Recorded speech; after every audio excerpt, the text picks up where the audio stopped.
Y'all know deep down inside, I do not like Jamal Bryant. I don't like him. I don't like him. And there's been this woman floating around the podcast space lately. Her name is Dr. Chyeyenne Bryant. I don't think she's related to Jamal.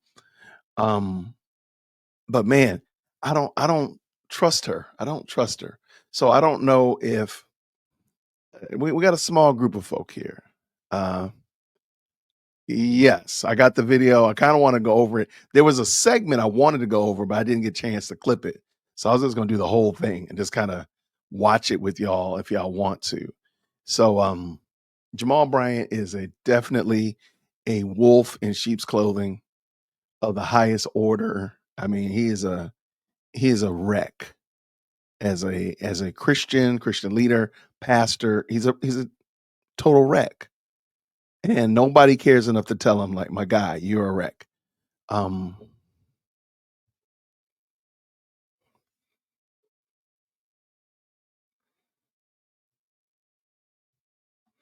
So I want to.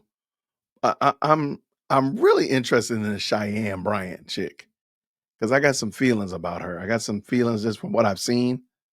Uh, I want to look at and see. I want to give that some room too, Kiana, because it's going to be a cold day somewhere if I agree with Jamal. And I do agree with Jamal in that regard. My only problem is these are not new thoughts. This is not the first time she said this. So, okay, let's just do it. Let's just do it. Q, you want to jump on? You on camera? You ready? I think we're going to just do it. Let's just bring it in. All right. So Jamal Bryant, his podcast is Let's Keep It Real. What's the name of this podcast? His podcast is called the Jamal Bryant Podcast. Let's be clear. I sometimes I don't know why he calls it Let's Be Clear, because it's just as muddy as mud. Yeah, this the growing weed at church guy. You're right. You're correct, Caustic Chameleon. Okay, so okay, no problem. Then you can stay in the chat. Stay in the chat.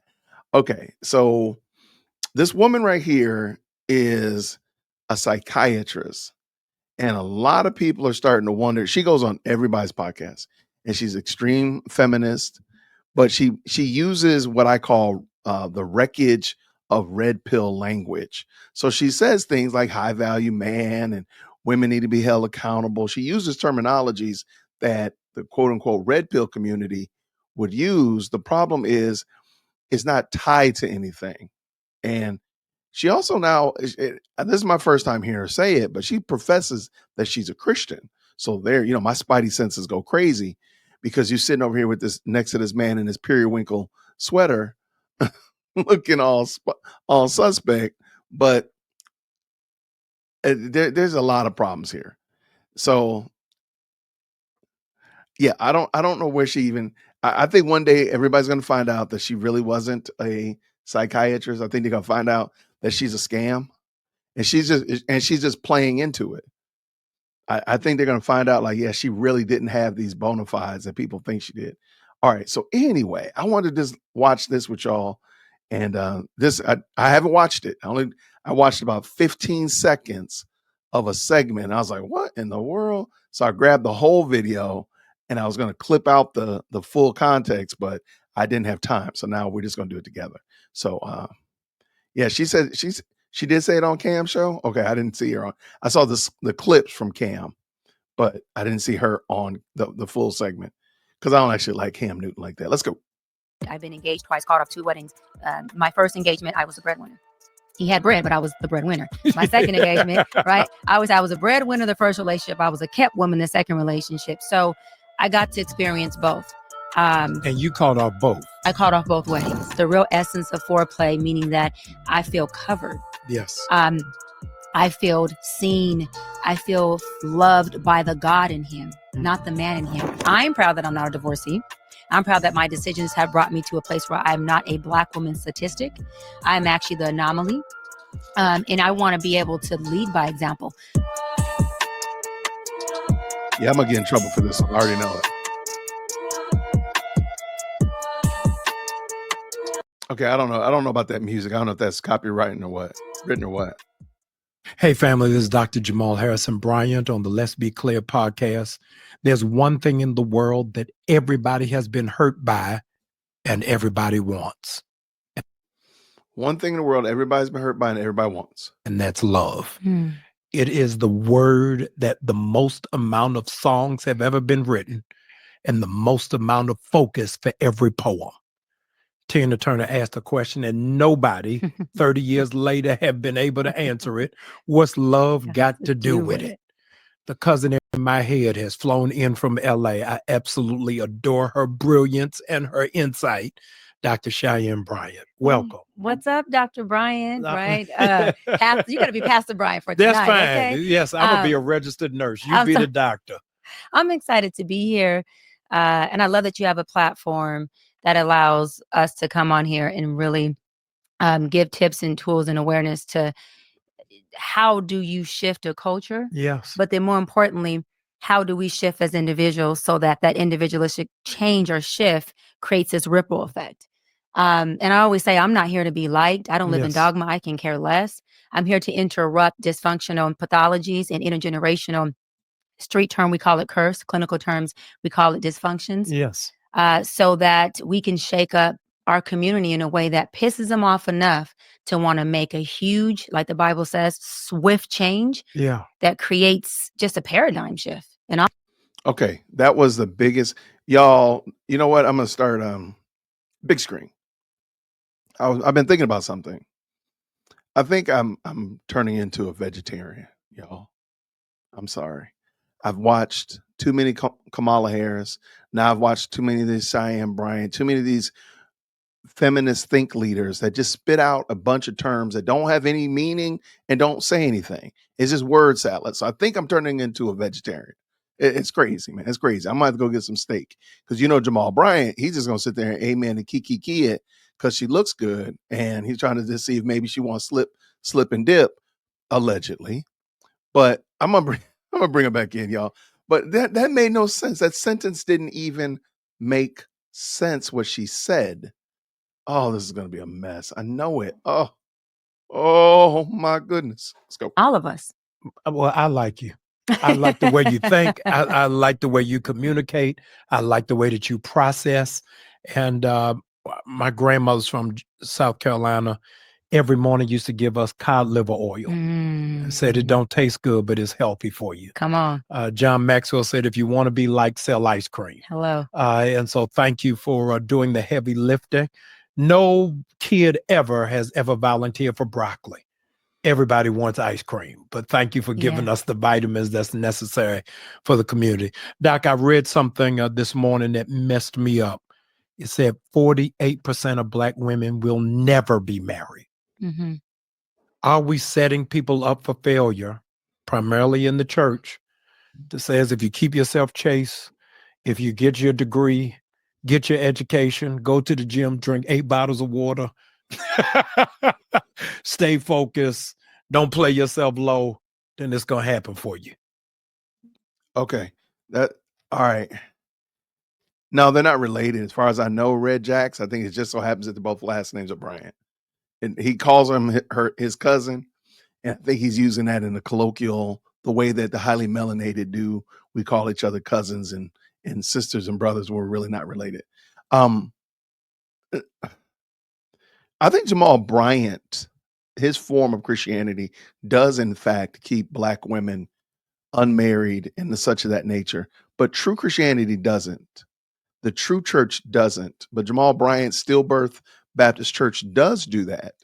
And the funny thing is how much they're going to talk about and reference and be Bible adjacent, but truly they're not scripturally minded at all. Watch it. Let's let them go. Let's go. No, I think that the recipe to finding love is not looking for love. The Bible says it best that love is not enough to sustain a relationship. It's not. There's so many different moving parts and principles that play a role in it. She literally just said that. Where do you get that from? That love is not enough to sustain. Where do you get that from? Where? I'm sorry. And Jamal Bryant is going to key and make the yummy sounds when that is not rooted in anything. I might have to keep score. I should have kept score on the bad things that she says. Let's go.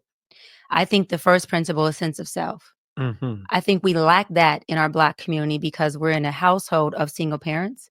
And I don't want to just say single mothers because we do got fathers who are That's single right. fathers as well. And I want to recognize them. They're just as important.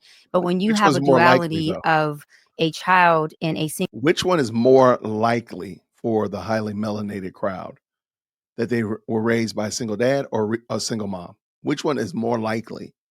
Sure. You'll find some, but which one is more likely? I think we all know the answer to that. single parent, that child learns one way to be. I had a client in my session yesterday, and his wife was saying he puts the kids first.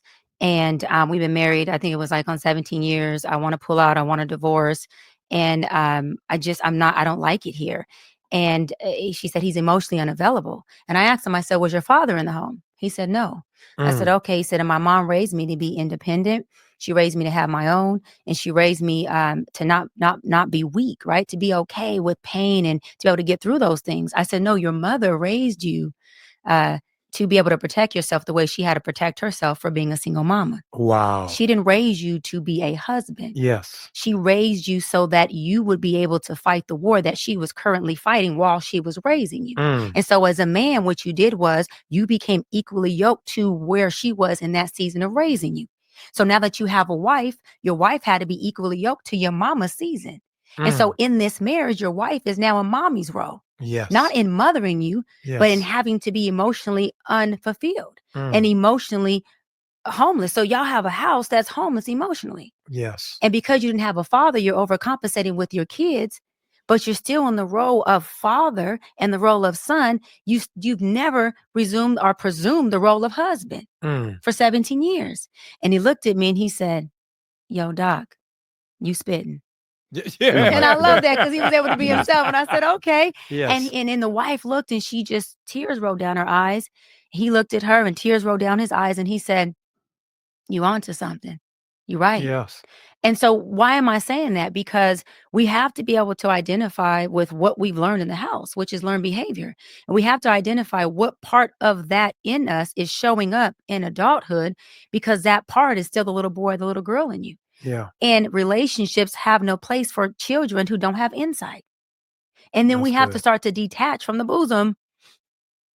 We got folks who are married at 50 years old, even 60, who are still attached to the bosom subconsciously, not because they want to be. Yes. Pastor Bryant, not because they're saying, I just want to be a child and I want to be attached. They want different. But we continuously talk about the fantasy, the ideology, the fairy tale of what marriage is. Yes. When we go back to the church, why are we not talking about the difficulty of Jesus carrying his cross? Why are we not talking about the difficulties of Sarah not waiting for God to keep his promise, which he did anyways after the maid got pregnant? She let the maid get pregnant with her blessing because she was too impatient to wait. So that wasn't Sarah's blessing, though. And hear what I'm saying. I'm not saying that Chyeyenne Bryant never says anything that's right. That's not what I'm saying. Don't hear what I didn't say. What I am saying, however, is the things that she says that are right are are a veneer over the poison that is complete and utter diabolical work. And you're going to see it in a second. So just because she sounds very eloquent, and that's why Jamal Bryant likes this, because she parses her words in such a way that it makes you feel like you're being pulled in to the narrative, and the story just kind of envelops you and causes you to just fall into a lull of sleep, and you're just never thinking again that this woman is selling you poison. Watch what I mean.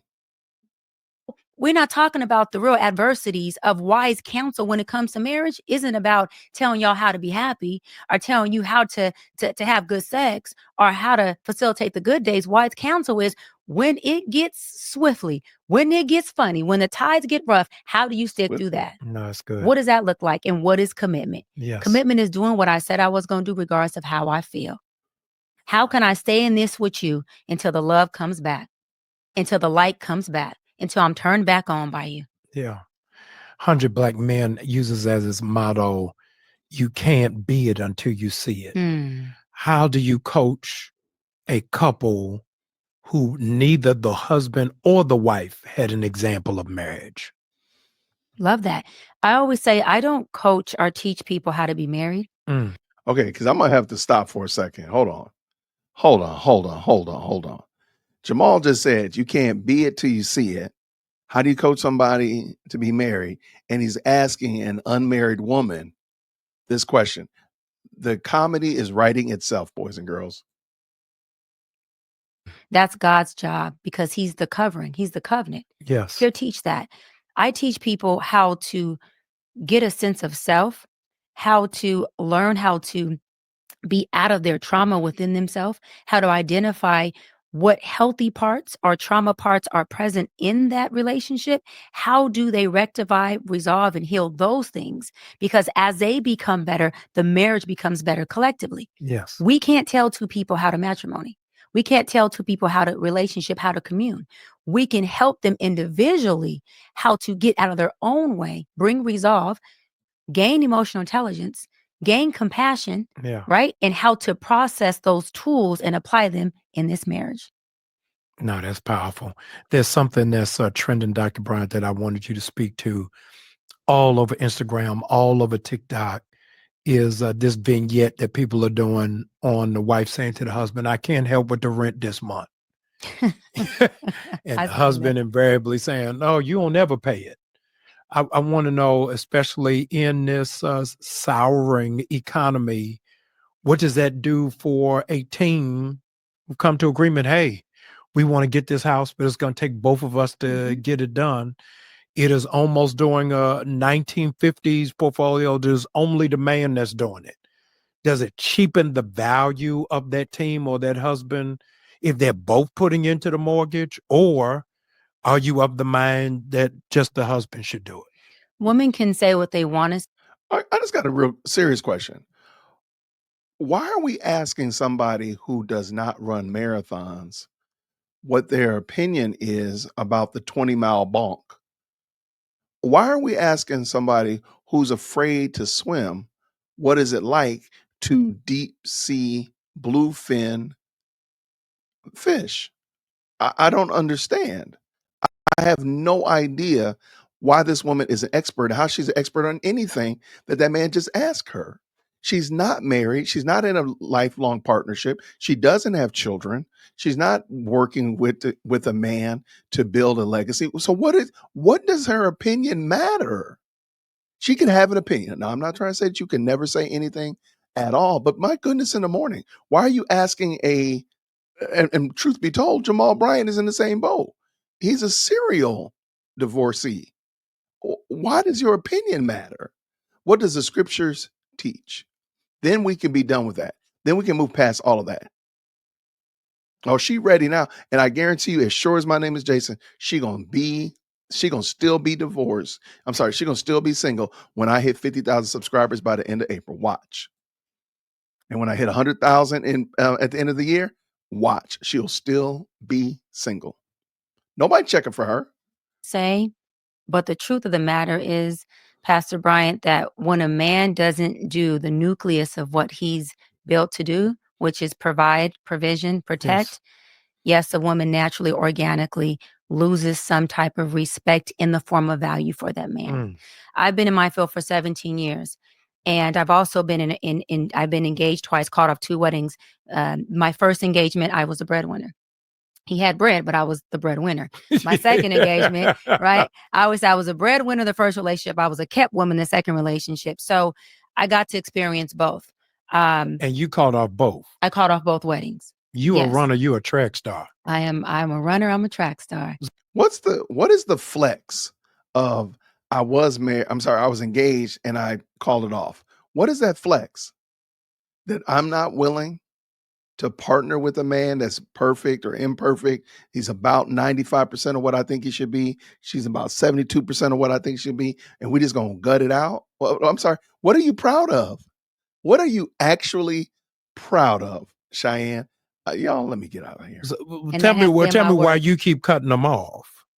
The first one I cut off because although my father was Come a alive. street dude who made a lot of money in the streets, and so I was always well spoiled financially, Yeah. he didn't raise me to look for a man for money, Yes. right? Street term. He didn't raise me to be a gold digger. Yeah. He raised me to find a man of good character, to find a man who looked, smelled nothing like him.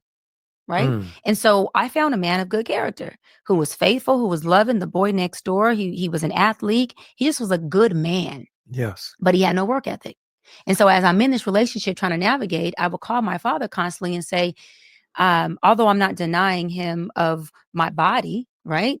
Although Wait, hold on. Y'all, who sent me this video? 'Cause I'm about to fight you.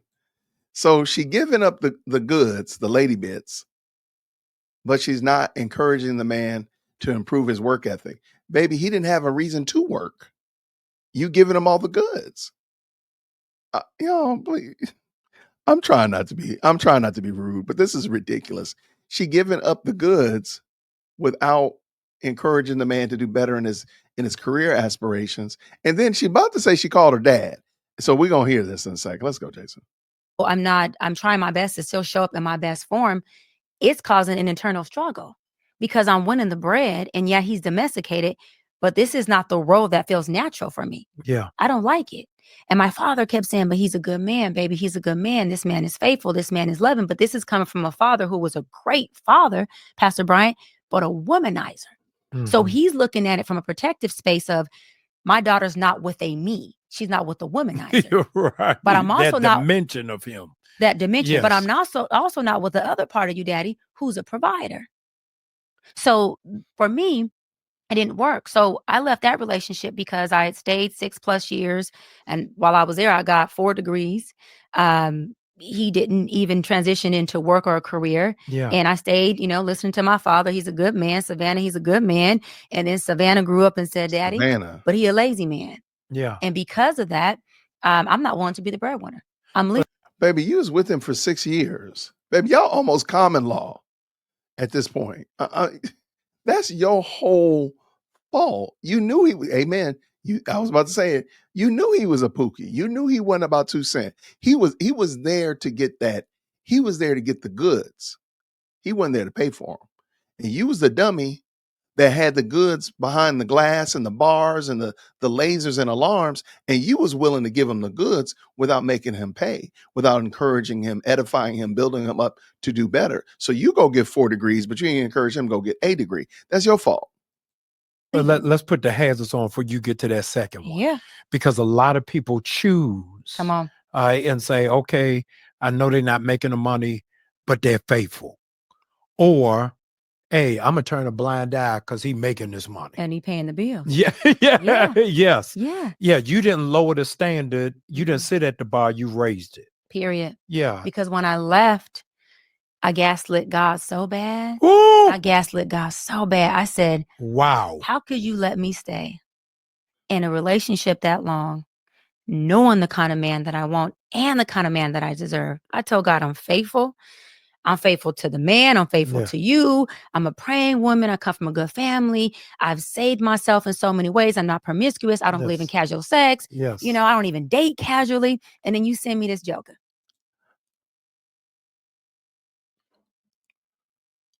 Yeah, this woman is a liar. She's a vile, vile liar. Remember, she just said, now she says she doesn't believe in casual sex. She's saving herself. Now remember that. Put a pin in that, because in a few moments, she's going to say something that's going to make you scratch the scalp off your head. Like, wait, I thought you said you wasn't about the... God didn't send him, and God didn't speak to her. You was in a relationship for 6 years and you wasn't married, and y'all was playing house. Ma'am, come on. These people are wild. Jamal, shame on you for having her on your channel, though. Not saying he's a joker because you were a good man, but I'm saying you send me this joker who just won't even provide. I come from a daddy that provides. Yes. I come from a grandfather who paid all the bills. The men in our family were providers. And you send me this. So when I gaslit God, he spoke to me and said, it felt like he was looking at me because he spoke to me and he said, there's qualities in you that won't allow you to have the man that you're praying for. You're too insecure for the man that you want. Ma'am, God didn't tell you that. I'm sorry. God did not tell you that. You told you that the God in the mirror that you see when you putting on your makeup in the morning told you that. But the Holy One of Israel did not tell you that. I'm just saying. I'm here to pick a fight.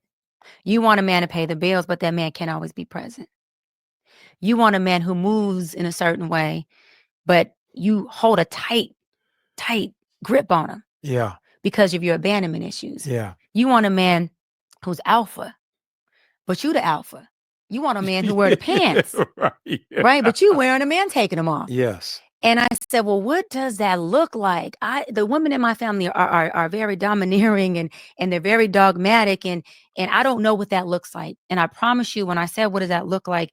God started to line up women who became optics for me, who were in relationships with men who were taking care of them, financially providing for them, right? And good men. And I started to really observe them and learn, okay, wait a minute. What does submissive look like?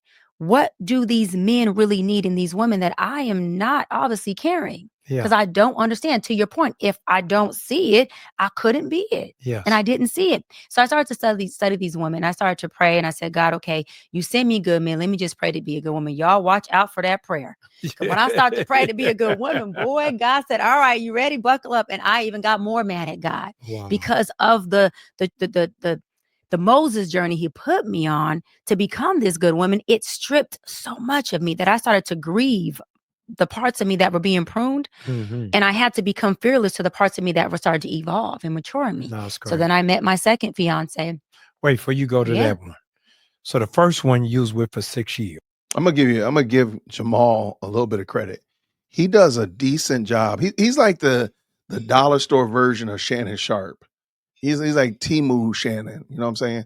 He does a good job of directing the conversation and like getting everything he can, or discuss a lot on a topic before you jump somewhere else. Because she would have already jumped onto the second fiance without addressing a lot of topics. So you know what? I do want to give him the bargain basement Shannon Sharp credit for that. Let's go.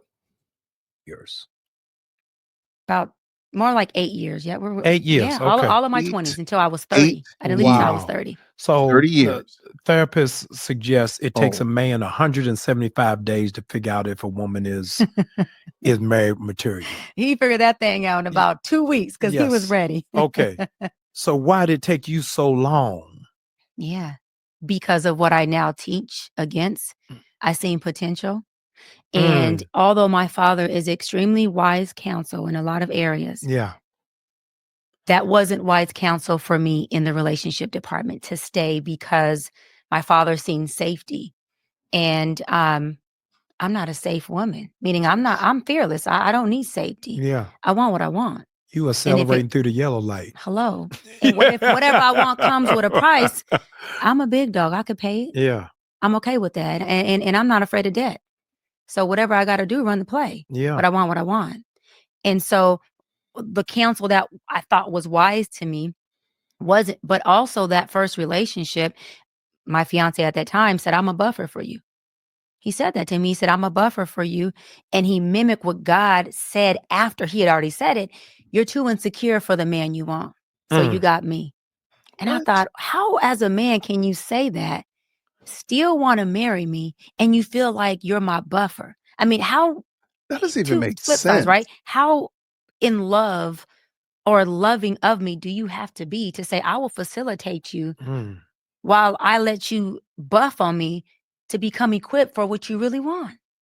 I'm not built like that. No, me neither. You let me know I'm a buffer. I'm a buff on up out of here. Oh yeah, no, real quick. I'm Dodge tough. Right? I'm So a Ram truck. No, Jamal, shut up. You ain't. Bro, you sit up here in this periwinkle smoking jacket, cardigan, looking like a pure with your European leg fold. Hold on one second. I stayed because there was potential in this young man that he never reached. And I tell women this all the time: potential will leave you with potential. Period. People are who they are. And there's a big chance that whoever they are will be who you're with 5, 10, 15 years from then. So if you don't like who they are, don't stick with the potential. Look at Jamal.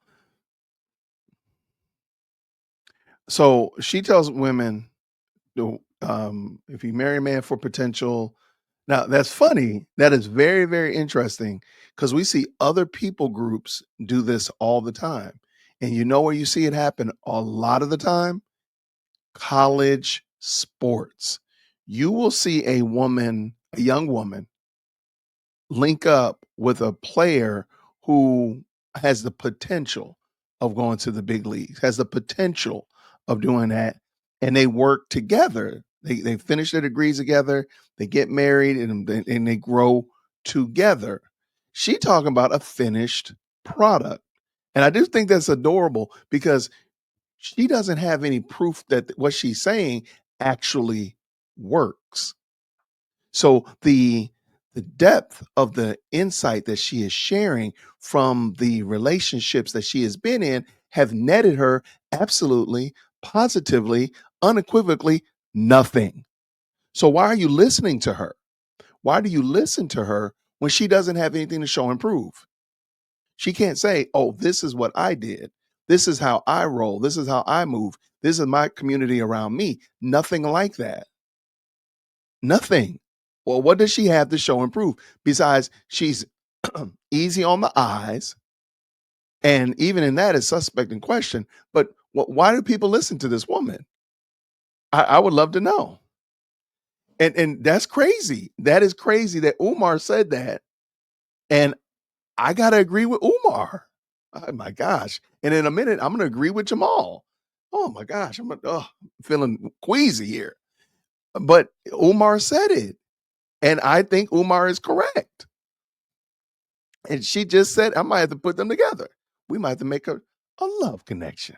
Okay, hold on now. Hold on. Mm-hmm. That's fine in your 20s. But we got to go back there because what social media is doing is people want 8 years is too long. 6 years is too long. That's crazy. But sometimes you got to meet people at potential and grow with them. So let me challenge that because God says my thoughts are not your thoughts. Okay. When she gets caged, when she realizes that what she says is a bunch, let me back that up a little bit. I got to admit, I agree with Jamal, even though Jamal is as wrong usually as two left shoes. She's going to bring in the Lord saying, my thoughts are not your thoughts and my ways are not your ways as justification for her potential conversation. Let's go. So let me challenge that because God says my thoughts are not your thoughts and my ways are not your ways, and I'll meet you where you at. Whoa. No, he didn't. See, that's what I'm saying. Y'all got to ask for book, chapter, verse, and context. It don't say nothing about my ways are not your ways, my thoughts are not your thoughts, and I'll meet you where you at.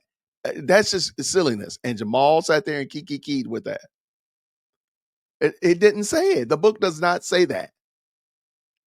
People where they're at. Yes. Because his thoughts are not your thoughts. His ways are not your ways. I'm not God. I'm made in his image. So I don't have to meet you where you're at. All I have to do is be where I'm at and make the best decision for where I'm at and where we can build together. Okay, I'm with you. I don't have to be in your potential. Yeah, that's why you single though, boo.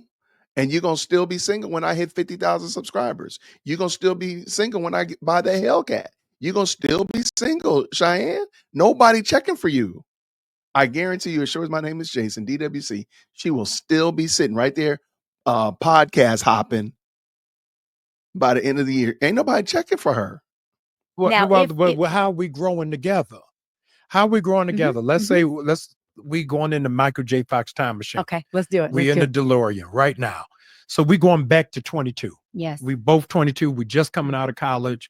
We both got student loan debts. My potential says that I'm going to be an emerging entrepreneur. I'm going to move, but everybody wants the finished product. Nobody wants the crock pot. At 42. Yeah, I'm dealing with your 20s. 22. Yes. So at 22, it's age appropriate. Yes. If you're 22, if you're 25, I think even if you right at 28, if you're below 30, and you see potential in somebody, then yes, you can bank on that. Yes. Or you can pray on that. But potential isn't somebody who you are clothing with the idea of what you want them to be, but you see them making no type of actions or moves in that direction.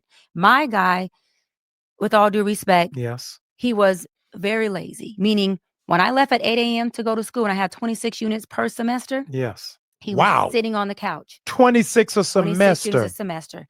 When I got back, Pastor Bryant, he was Yes. sitting on the couch in the same spot.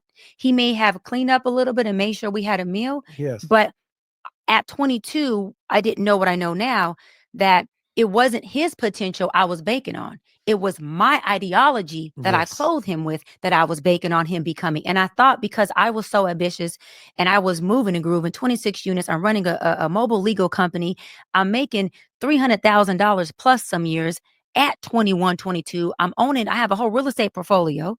I'm driving luxury cars. You know, I'm doing these things that I felt like, how can he not be an observation of me and not Annie up? That is not. I don't.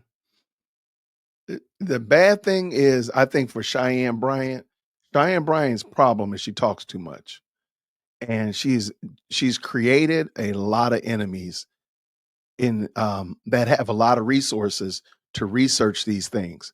That little soliloquy that she just did about the portfolio and driving cars and 26 units and stuff, so on and so forth.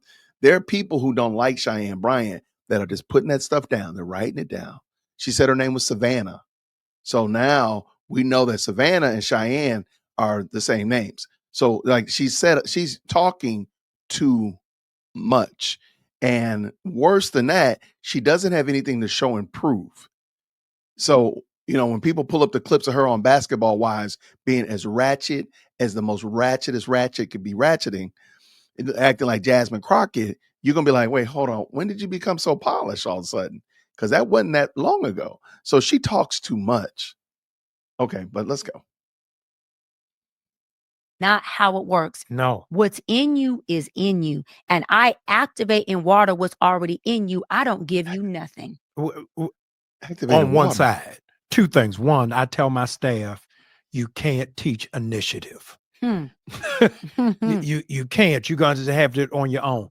The reverse of that is if the man has that drive, a woman who is his partner will gravitate to it. But if it's the other way around, Talk to him. yeah, the positive only works with a negative with a car battery. It does not happen with relationships. Come on. You got to bring that positive, two positives together to pull it all the way up to get to the next level. CEOs who go to different corporations, move around, they're going to take their secretary. The secretary ain't got 6 degrees. Come on. But she got the initiative to do forward thinking.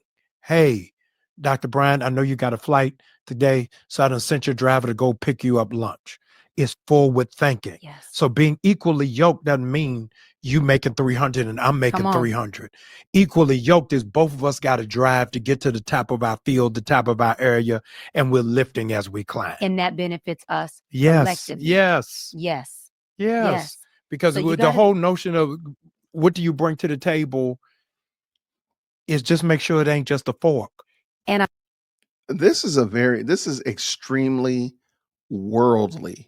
That's part of the problem I have with Jamal Bryant is that most of his solutions, most of his approaches, most of his argumentation is just worldly.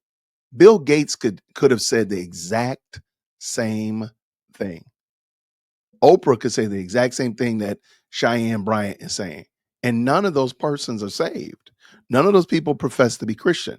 And in a moment, she's going to go in and she's going to prove to y'all, hands down, Chyeyenne Bryant is about as saved as I am a purple, yellow, polka dotted, flying purple people eater. Okay. She going to prove it in a second. Watch this.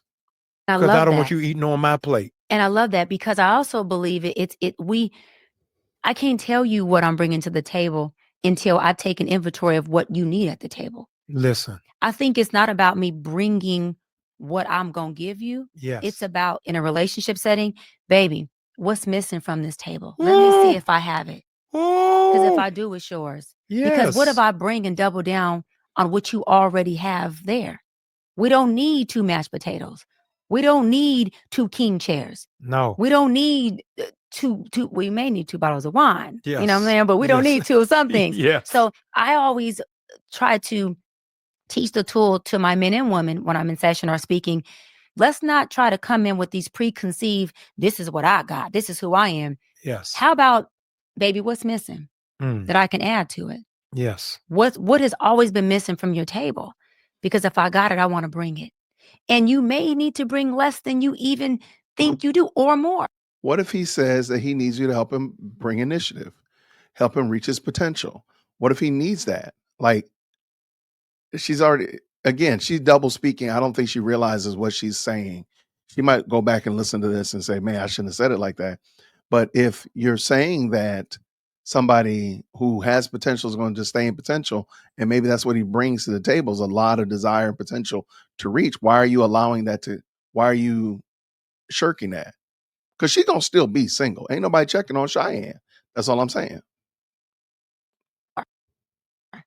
Or but different. take inventory or different. Yes. But take inventory, because at the end of the day, if this table is ours and we commune here, then our job collectively is to make sure that this table goes without deficit. And at that point, after I choose you, I trust you, I shouldn't be taking score of, did he bring the potatoes? Did I bring this? Was it $5 or $10? It's, baby, I'm in this. What's up? What we bringing? And do not bring to the table flatware to Negroes who are used to plastic utensils, because they won't even know how to appreciate. My late grandmother on Saturdays used to polish her silverware because she was just so proud of. They don't even make china closets no more. So it's the mind frame of, is this table collapsible? Right. Does this table have an extension? And the difficult question nobody's asking, how many other people you got at this table? Stop playing with me. Stop playing. Look, you talking. Is this a table for 2? You speaking to a territorial woman now. Y'all, he about to get me fired up. Chyeyenne Bryant talked too much. She talked too much. I'm sorry. That's all I can say.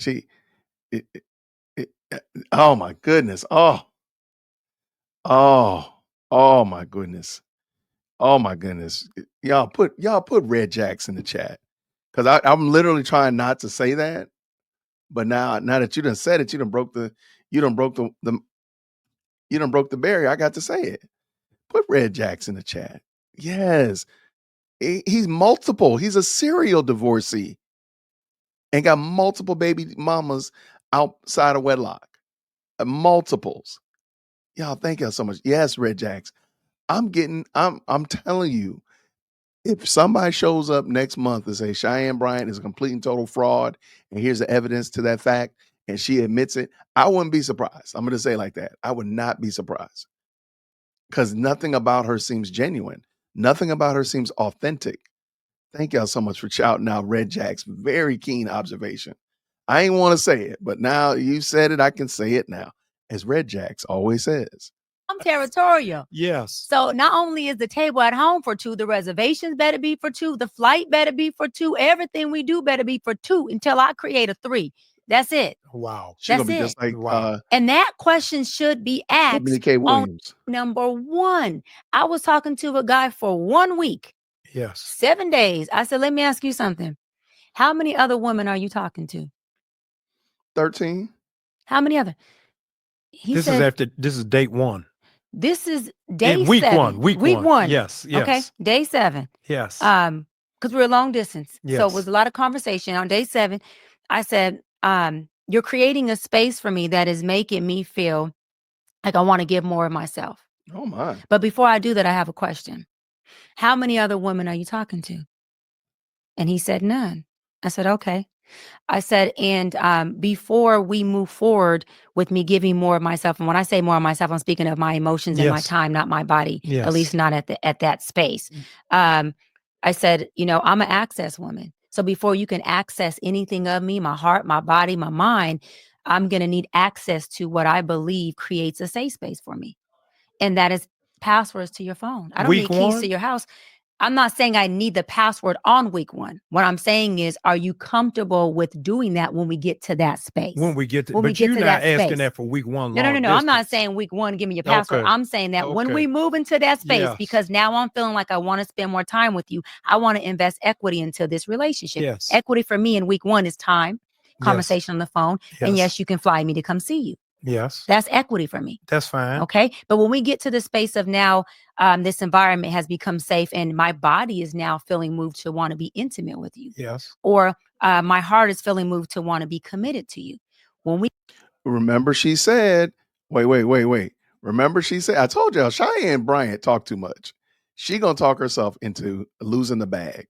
Remember, she just said she don't believe in casual relationships, but she just told this man that eventually she wants to move into a place where she can be intimate with him. She did not say married. She did not say we're gonna go walk down the aisle and then we're gonna do the horizontal mambo. No. Because you know why? Because she lying. She is a fraud. I'm sorry. Y'all gonna find out. I'm promising y'all. Y'all gonna find out this woman is a whole bona fide scam. She's Umar Johnson in some satin pants and some Gucci shoes. we get there, I know that I'm going to ask for access. So I'm not going to set myself up to get there, ask for it, and then this is not what you're in alignment with, because the longer I stay, the more expensive it is for me to pull out. So, yes, but does that not bring to bear a presumption of guilt or absence of trust that at the door, I need a passcode? With that, but if I am giving you no red flags, no flashing lights, the phone ain't vibrating. Yeah. I love this. No, I love so this why question. do you come straight into the door like, hey, I got to trust to come behind you? Am I carrying what happened with the last I love this situation? No, because both of my fiancés, knock on wood, yes, was no infidelity that I know of. Okay. And I had access to phone, computer, Instagram, Facebook, bank account, and we lived together. So I obviously had access to our home. And I would. Yes, she did just say they live together. Yes, she did say they live together. Yes, she did. So they live together, but they ain't making the monster with 2 backs. Okay. That's what you want me to believe, Chyeyenne. I'll just believe it because you told me to believe it. That's what you want me to believe. And y'all lived together for 8 years. What fool? What fool do you think I am? 96 months? You think I'm a whole fool?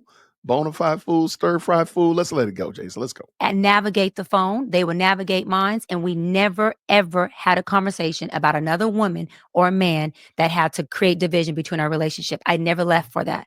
So I'm not bringing in a per se redo to this new dating space. What I'm doing is saying, I'm not wanting your passcode so I can access your phone so I can see that you're cheating. I don't want to be broken, Pastor Bryant. I don't want to be dismantled. I don't want to be hurt. For me, that's a reassurance. And as the Bible says, love your partner by knowledge of them, well, I'm giving you knowledge of me. So if that works for you, then align with me. If it does. Okay. I'm going to end up, I got this bad feeling.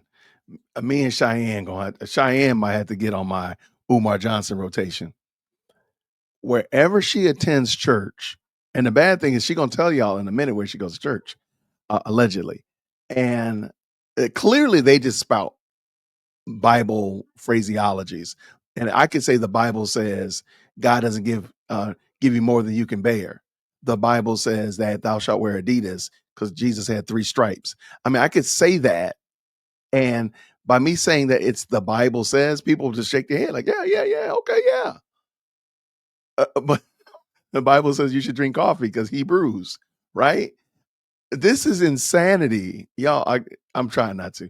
I am not going to go off on Chyeyenne Bryant because she's lost. But just make your case without using the Bible. That's it. If you're going to say this stupid stuff, because you've said stupid stuff for a long time, you don't need to buttress it with the scriptures. Leave the scriptures alone because the Bible doesn't support this foolishness that you're saying and the dumb stuff you're about to say. No, let me take that back. The outright sinful stuff you're about to say. Watch. Doesn't. Let's pivot now. And there's no hard feelings. So but the phone code is a breaker. Oh, is it a non-negotiable? Yes. It is. The passcode, access. Let me say it because I'm single and I'm in my choosing phase. Yes. And I'm choosing my husband. No reason. There's not a reason. It's called transparency. I operate from a place of transparency, not honesty. Honesty means I have to ask you questions. I don't want a relationship with you when I have to drill you like an investigator. When you're talking about trust, an investigator has to ask you 500 questions to figure out what their clarity is that they're seeking. That's not the relationship I seek. I seek transparency. Transparency is, baby, I have a flight at 10 o'clock tonight. Yeah. When I land, I have a meeting. And X, Y, and Z will be there. And I happen to still do business with the guy I used to date before you because he's in on this deal. He'll be there too. That's transparency. So you Right. won't have to ask me anything. Yes. For me, transparency is also, we are transparency together. You have access to my body, don't you? If we get to that space, you have access to my heart, to my mind, right? To me, my heart, my mind, my body is more valuable than that punk ass phone. So for Wow. me, if all I'm asking for is access to something that you have nothing to hide, that I'm not saying I want it to pick up and go through, because if I want to pick it up and go through it, Pastor Brian, guess what? I ain't got to ask for the password, because you know everybody can find that out. That's easy work. To find out women find out passwords all day long. Let's keep it real. Listen. Do they not? Do they not? Do they not? Yes. Okay, so wait a minute. So is it not better to have a woman that says to you, baby, I'm asking for access because I never want to really, I'm not trying to pry into your privacy and sneak into your phone. I don't want to do that. I'm not going to. Okay, this is just whoever put me onto this. I'm gonna have to fight them. I'm gonna fight somebody. They're gonna be a fight this week. So let me bring this back up real quick, just so everybody knows who are all the players are. Okay, the gentleman in the periwinkle sweater is Pastor Jamal Bryant from Stillbirth Missionary Baptist Church here in Atlanta. He's the one that wanted to grow weed on his campus. Remember that guy? All right, that's Jamal Bryant. Total, utter heretic. He's also a Morehouse man, class of 93, I think it is. And he's a complete and utter fraud. That's it. My name is Jason, dearwokesee@gmail.com. The woman here is a woman that's really picked up a lot of steam in this, what I call the wreckage of the red pill community, the community that was really calling men to hold women accountable and this, that, and the other, and men improve your value and so on and so forth. And you pick, it's a whole thing. I don't want to get into the red pill, but as the red pill society started falling apart, because it wasn't moored to anything eternal, they were making good points. They were making points that were good, but they weren't making points that were tied to eternal truths. They were just tied to men should go out and make money. You should be the breadwinner.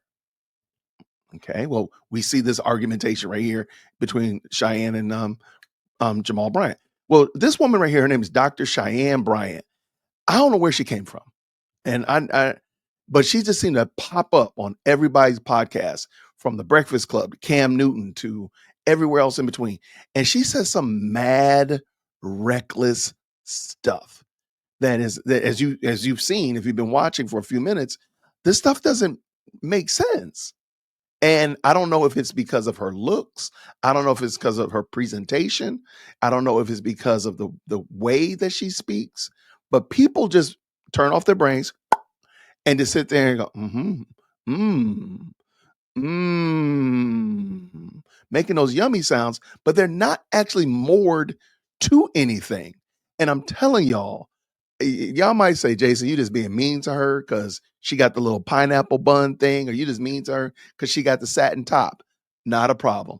In a few moments, she's going to explain her understanding of relationships. I guarantee you, y'all going to be like, Jason, you was right on the money. By the way, Gene, thank you so much for the $20 super. Oh, hey, this was a members only live chat, and this is for you all, because you all have been supporting this channel so much, Gene, and I want to say thank you specifically. If y'all could just put Gene in the chat, I want to say thank y'all, because you all have been such a support for this channel last year. And I told y'all before, in 2023, this channel was really having a hard time, and you all came through and brought all the stuff for the table, right? Y'all brought all the fixings, all the trimmings, and you all made this channel the best live chat on the internet. Not because of me, not because of my hoodies or my hat game or anything of that nature, but because of you all and the personalities and the excitement and the camaraderie that you all have built in the live chat. So thank you all for letting me be a part of this. So thank you, Gene, for the $20 super. It means a lot. Appreciate you. And I'm glad to do this. Glad to do this. All right, let's get to this. I cannot wait for y'all to hear what she has to say about the marital relationship. Oh my goodness. Let's go. To do the me disclaimer, I'm not going to do that. So all I'm saying is I want access to it, because being that I have access to it means that me permission and authority. But if okay, you, hold on. yes. And giving Sorry me about that. permission and authority Yes. is the love language. Stick with me. It's the principle. It's not the password. It's the fact that you said, baby, here goes a key to my house. So when I'm out of town, you can leave when you want to. That doesn't mean I want to go run through your drawers and see what's in there. That means you're giving me access and authority to your home. That's a principle that opens up a space for me. That's called a love language. I am not going to be in a bed with a man who can access my body. That is priceless. And I can't access a $89.99 or a $499.99 Samsung or iPhone because you think that's a breach of your privacy. You keep your $500 phone over there, and I'll keep my priceless mind, body, and soul over here. I have yet to have an issue with being in a relationship with a man, and I have been engaged Look at his multiple face. times. Yes. And I have in these 6 years said no to multiple rings because I Yes. refuse to get engaged again without going through with it. Yes. I have yet to have an issue with the man who's not a womanizer. Hold on. I need to add flag on the play. Y'all, I gotta put a cap. We gotta put some caps in there. She wants me to believe that she has turned down 2 engagements and she's turned down other people wanting to marry her. I'm sorry. There's no way you're gonna make me believe that. I'm sorry. There's no way in the world. Flag on the play. Cap. Stop the cap. There is no way. Nope. I'm sorry. I just cannot believe that. I'm not built to believe that kind of craziness. I'm sorry. Who wouldn't say password? I don't care about that. Okay, so what? And this is the thing.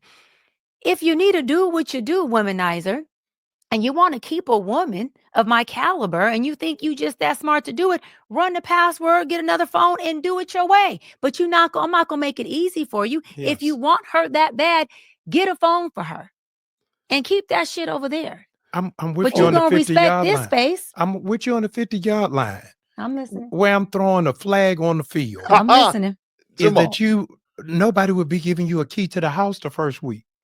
And you asked this in the first 7 days. Yeah.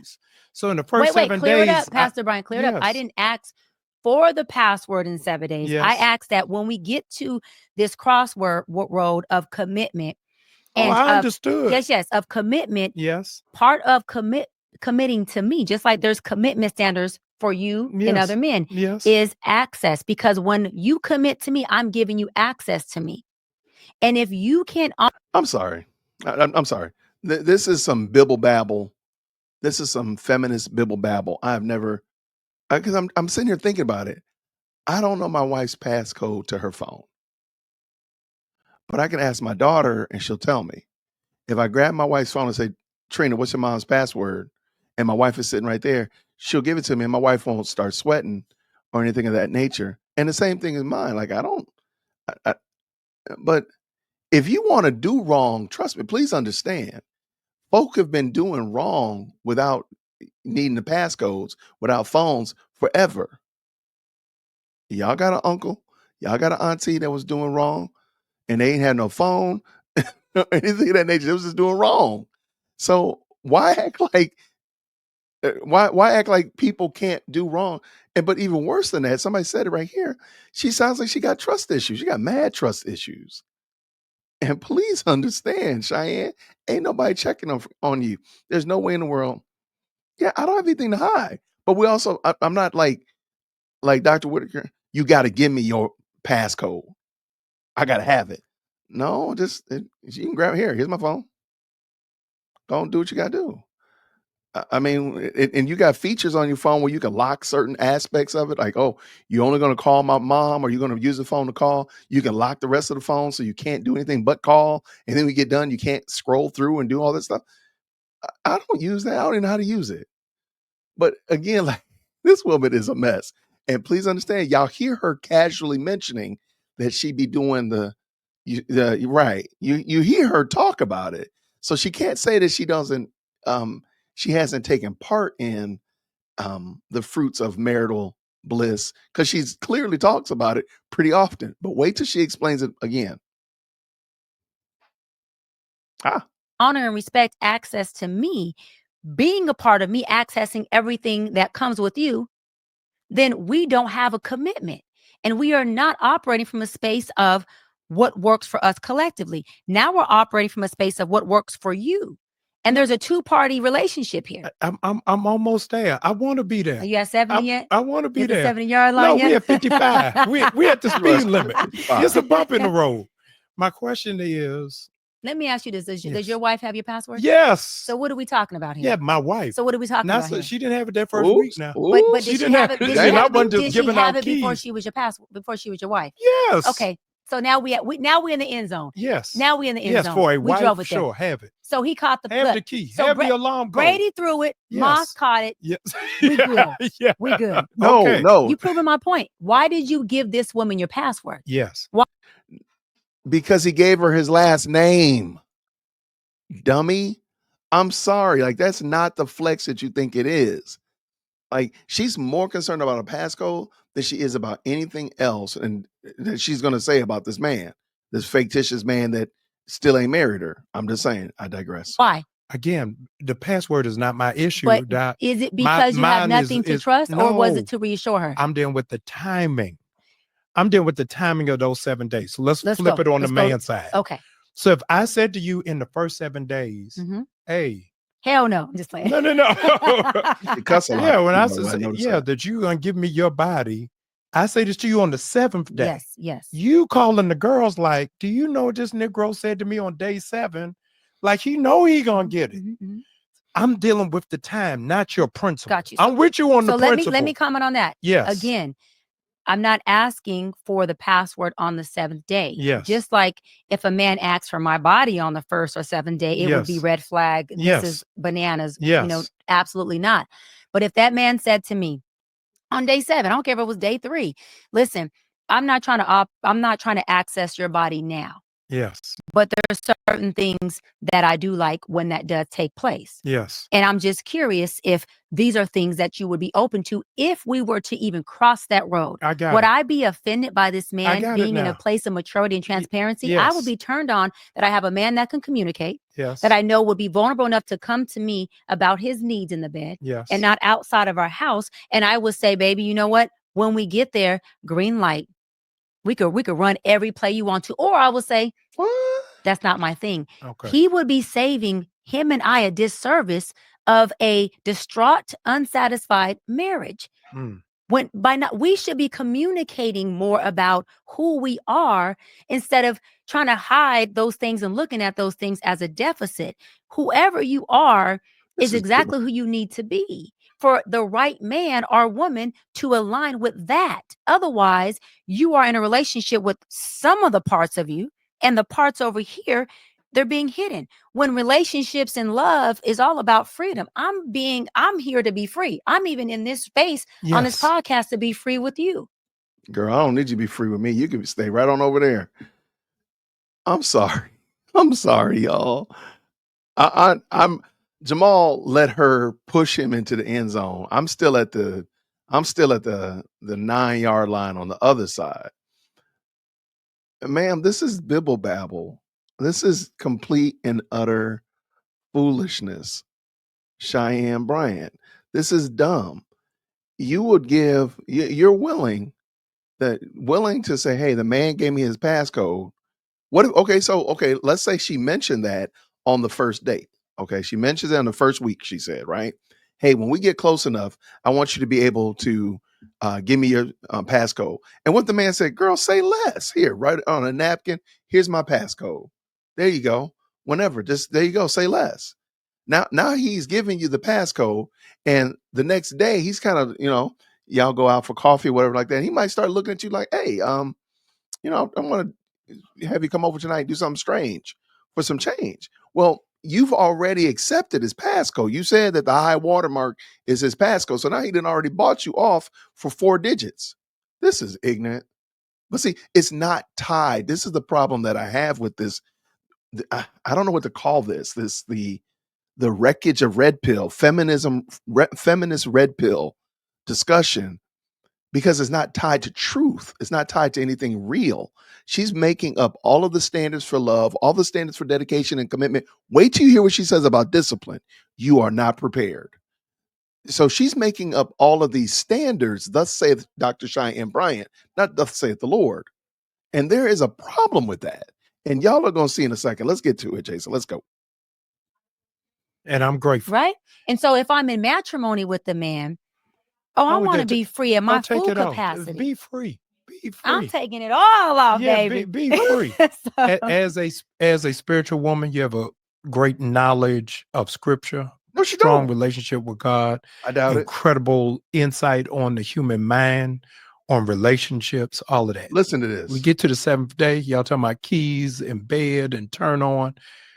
At what point, I'm asking you, at what point do you ask that man to pray for you?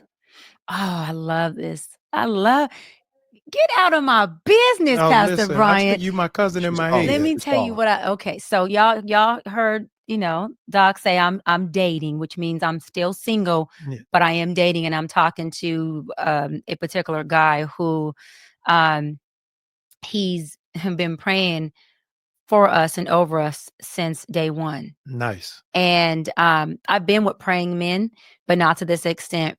And it is the biggest turn on. It is the epitome of foreplay. And when I say foreplay, I'm not saying it makes me tingle down here and I want to jump in the bed with him. I'm talking about the real essence of foreplay, meaning that I feel covered. Yes. I feel seen. I feel loved by the God in him, not the man in him. And so he doesn't allow. I'm putting out a bounty. And I'm gonna back this up just a little smidgen, so y'all, because I didn't tell you ahead of time. Back up a little bit, little smidgen right there. All right. If you can give me a book, chapter, and verse in context that says anything that this woman is saying, I will dedicate the next podcast to you. And I would anything the next woman is saying. She just quoted Mary. Okay, be quiet, Jason. Guy who he's been praying for us and over us since day one. Nice. And I've been with praying men, but not to this extent. And it is the biggest turn on. It is the epitome of foreplay. And when I say foreplay, I'm not saying it makes me tingle down here and I want to jump in the bed with him. I'm talking about the real essence of foreplay, meaning that I feel covered. Yes. I feel seen. I feel loved by the God in him, not the man in him. And so he doesn't allow us to go to sleep at night without him praying over me or us saying the Lord's Prayer together. And I find that leadership. I find that to be the head of us. Yeah. And what it does is it inflames my submissiveness and my softness more than if he didn't do it. Something he did really unique. He was traveling out of town and he's at, a business meeting, he's closing deals, he's doing his thing. And they were having a post celebratory event at some like. Okay, I'm sorry, y'all.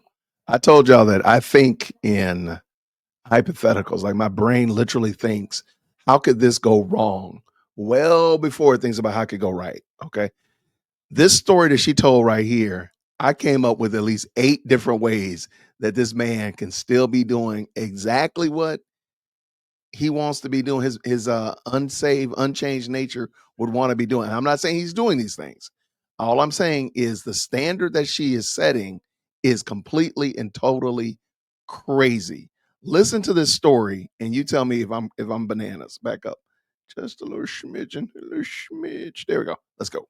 Him praying over me or us saying the Lord's Prayer together.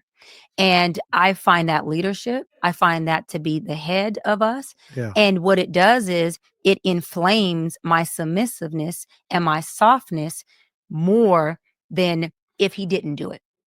something he did really unique. He was traveling out of town, and he's at, a business meeting. He's closing deals. He's doing his thing, and they were having a post celebratory event at some like dinner restaurant lounge. And I was going to bed. It was already 11:30 at night. And he said, "Hey, baby, what are you doing?" I said, "I'm getting ready to go to bed." He said, "Well, let me know when you get in bed so I can walk out of this party that we're having to pray over us." I didn't have to ask. I was going to bed, Pastor Bryant. This man said, "I'll walk out." And I said, "Baby, I'm ready."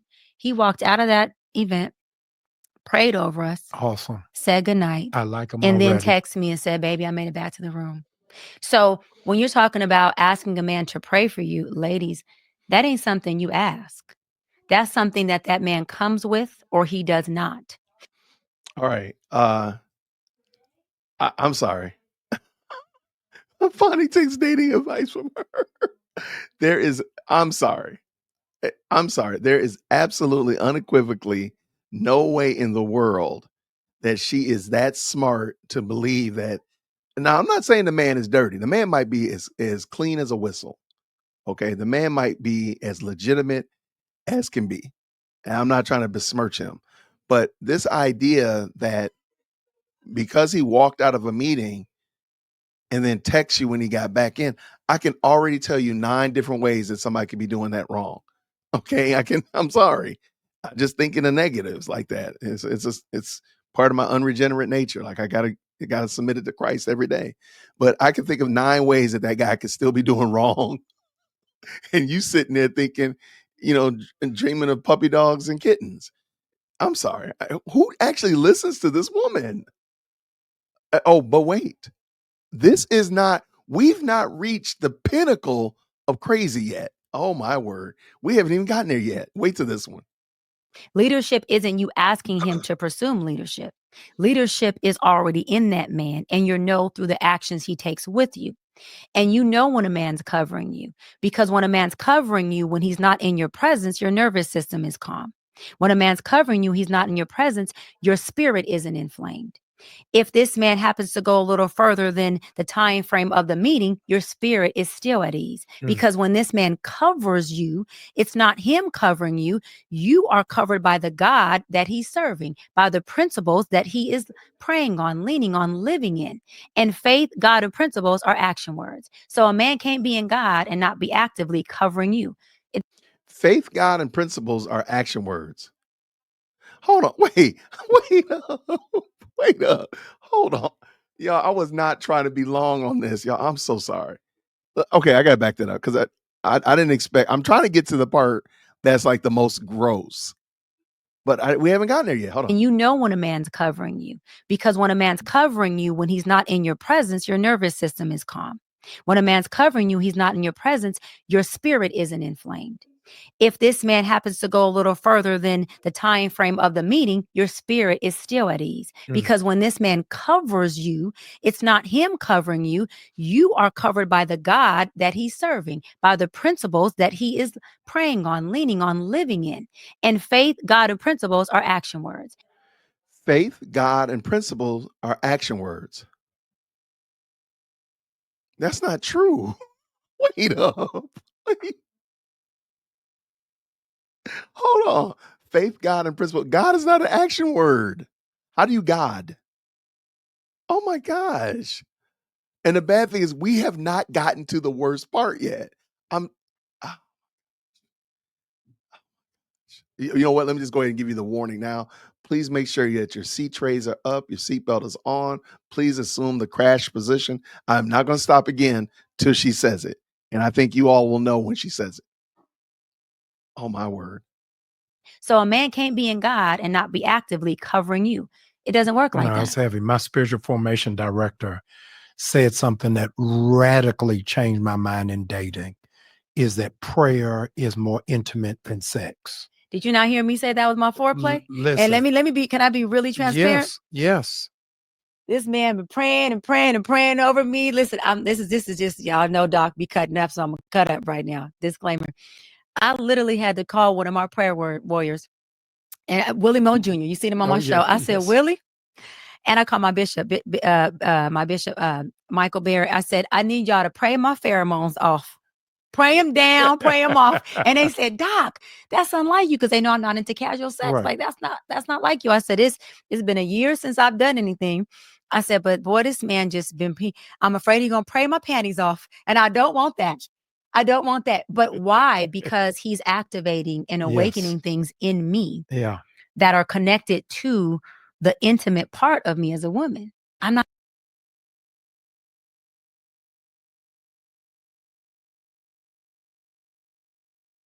She need to call Jesus. Oh, I told you it got worse. Did it not, Gene? I didn't look. I'm not gonna lie to you, Gene. I'm trying to tell you the truth. And please understand.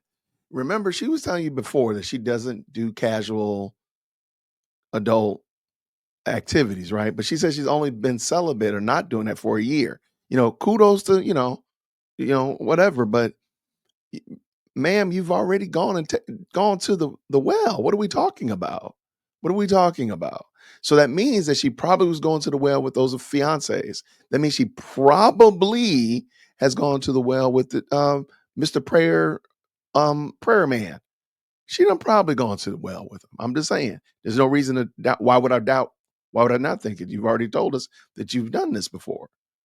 So remember that all that shenanigans about keeping your body and give me your password and it's the most priceless whatever. Clearly it's on the clearance rack at Dollar General. Because you giving it to everybody. I'm sorry.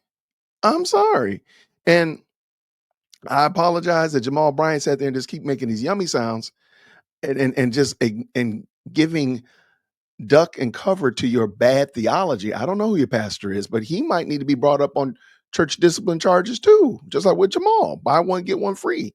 Because both of them are crazy. If he's allowing you to behave like this and say, I'm not going to even repeat what she said, but that he gonna do, let's get done. We almost done. Not into casual sex. So dinner and trips, although I love those things, they don't activate me to want to be in bed with you. Yes. They may activate me to want to have a good time with you, but praying over me. And another thing is when I do visit him and, we are in bed sleep and are cuddled up. Wait. Whoa. I can't, because I'm sorry, y'all. We still are not at the worst part. Oh, I got to back up just a little smidgen. Okay, there we go. I'm sorry, y'all. Okay, because I'm telling you, please pull over to the side of the road, put down any sharp objects. Please do not have any boiling hot tea or anything of that nature. You're not ready for what she's about to say. Remember, she doesn't believe in casual intimacy between people, right? The man lives out of town, out of wherever, so she'll go visit him. Listen to this conversation. I'm sorry. Her pastor need to throw a flag on the play. Jamal Bryant should not have allowed this. Jamal Bryant should have said something about this. Here we go, ladies. That are connected to the intimate part of me as a woman. I'm not into casual sex. So dinner and trips, although I love those things, they don't activate me to want to be in bed with you. Yes. They may activate me to want to have a good time with you, but praying over me. And another thing is when I do visit him and, we are in bed sleep and are cuddled up, this, not just his actions, but his energy is not that of, I want to be inside you. I don't. Okay, I gotta stop. Y'all, I gotta stop. I gotta go. I can't. Did she just say that they were in bed together, cuddled up, but they're not doing the horizontal mambo? Y'all, this woman is she literally is lying. There is, I'm sorry. In a second, okay, I know you're like, Jason, you cannot be saying that this woman's a liar. She is a bona fide liar. And I'm going to tell you in a second, she's going to prove it. She's going to absolutely prove it. Matter of fact, before we get too far afield, if you are married in the chat, can you just put capital M and how many years you've been married? I just want to make sure we have a good consensus here. Just a consensus. No shame to anybody who's not married. Shout out to the non-marrieds. Married life is rough sometimes. You see all this gray hair? But I just want to get a consensus because I'm telling y'all, you're not ready for this, what she's about to say. There is absolutely, positively, unequivocally no way, unless you heard this, that you're ready for what she's about to say. Shout out. Shout out. 10 years, 19 in the building. Yes. 25. My goodness.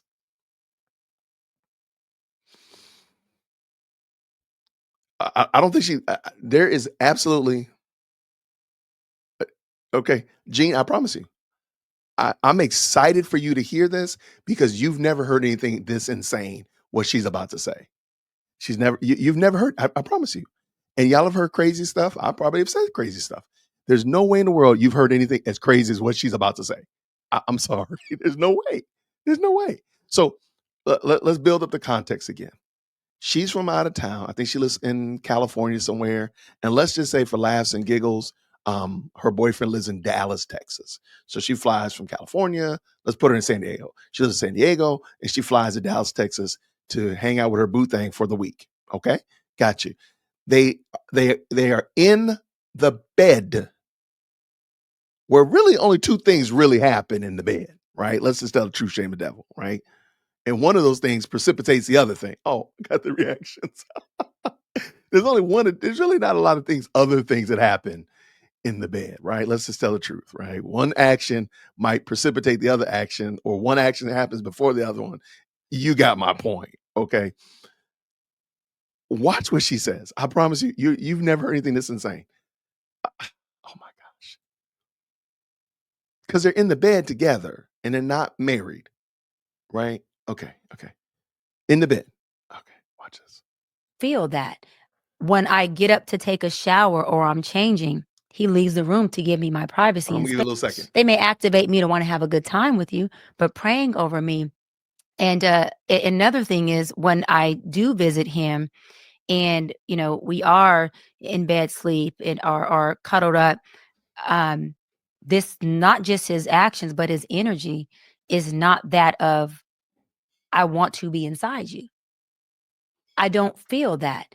When I get up to take a shower or I'm changing, he leaves the room to give me my privacy and space. I don't have to ask those things. That's a man Okay. Nope. I'm gonna leave it alone. who honors me, who's respecting my space. And so I say that to say, a man's leadership is what he shows you. It's not what you ask him to do. And there's a natural way that women, no matter how alpha she may think she is, or how unsubmissive she has never been, that a praying man or a man of God, a real man of leadership, will activate things in you that have you falling more in love with yourself than he will when you come into your softness of being a woman. And for the brothers out there, if y'all want real intimate, I'm gonna go there, freaky, nasty, off the wall, very satisfying sex, Yes. bring God in that thing first. No, I'm serious. Bring that woman closer to God. How would you know that, Cheyenne? I'm just wondering. How would you know that? Do you want me to believe that God blesses immoral relationships, so two people that are not married to one another, or B, that he blesses married people, but you've never been married? So how do you know that that is true? I'm sorry. I don't even understand. This is feminist bibble babble. Okay, finish, Jason. Bring that woman and implement his principles in her. And baby, you won't get her in the bedroom. You'll get God. And you know what God said? He said he could do exceedly, abundantly, The views above expressed all on this show things today than you can imagine. reflect that of our guests. The fact that Jamal Bryant can't co-sign what she just said has to be, and please understand, we're still going up the roller coaster. We still ain't get to the pinnacle yet. The fact that Jamal Bryant can't co-sign what she just said is insane. That's got to be the most insanest thing, that Jamal Bryant has more theological wherewithal to some degree to not co-sign what she just said.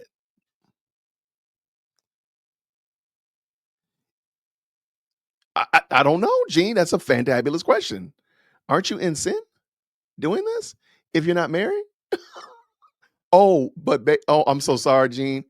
Gene, then you should not listen to the next part because she gonna make you. I'm just gonna leave it alone. I'm gonna leave it alone.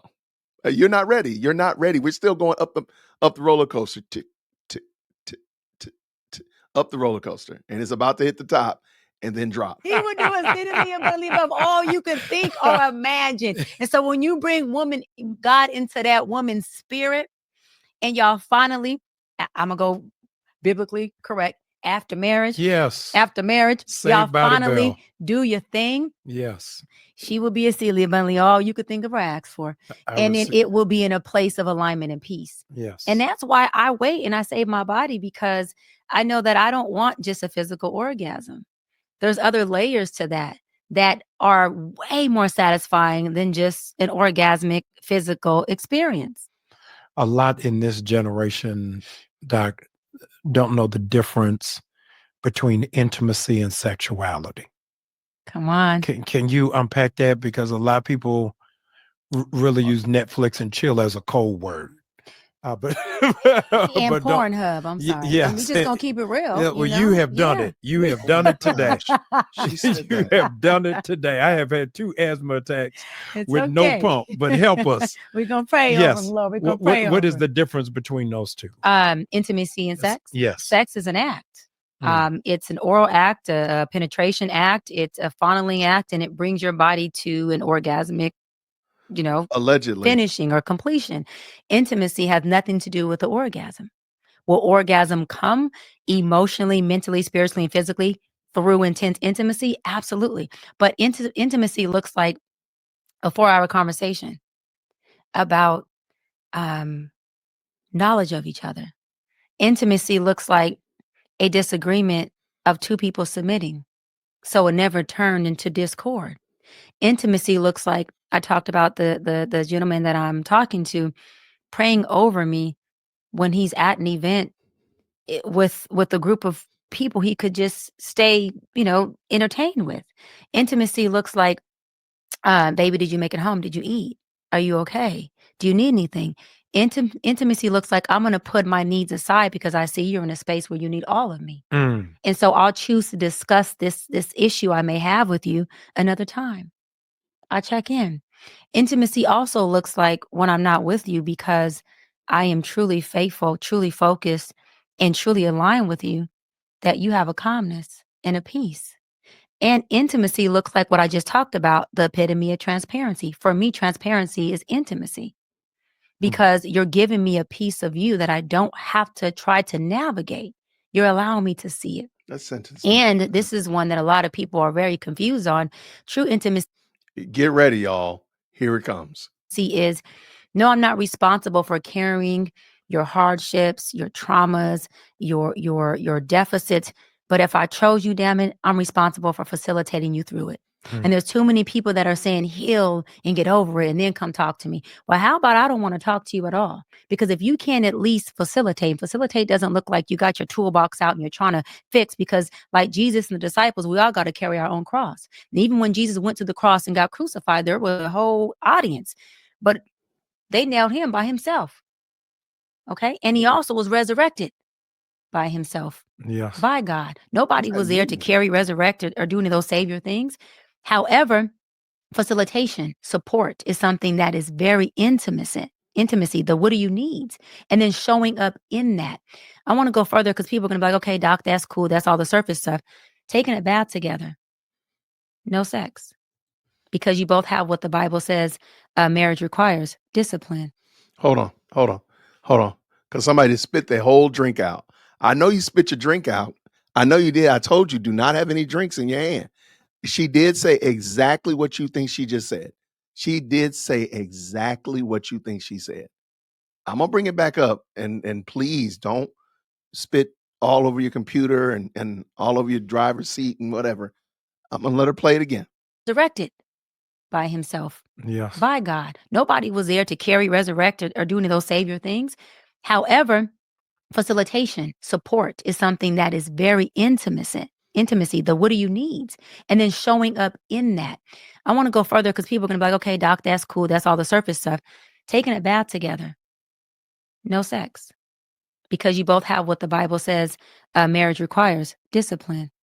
To take a bath together Hey. and have a conversation. A little triggered over there? A little triggered? No, I just got to couch this. I got to couch this. Don't take that bath until y'all get that ring Till on you there. get that discipline too. Yeah, dude. Yeah. Discipline. Yeah. Don't do it. Discipline. You're going to make me lose my license. Listen, she's talking to married people. Different. No, but she says this to single people. She did say exactly what you think she said. We are now at the top of the roller coaster.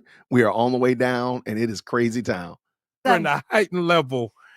Thank you. And let me say this. Yes. I'm also talking to unmarried people because if you have... She's literally going to tell unmarried people to...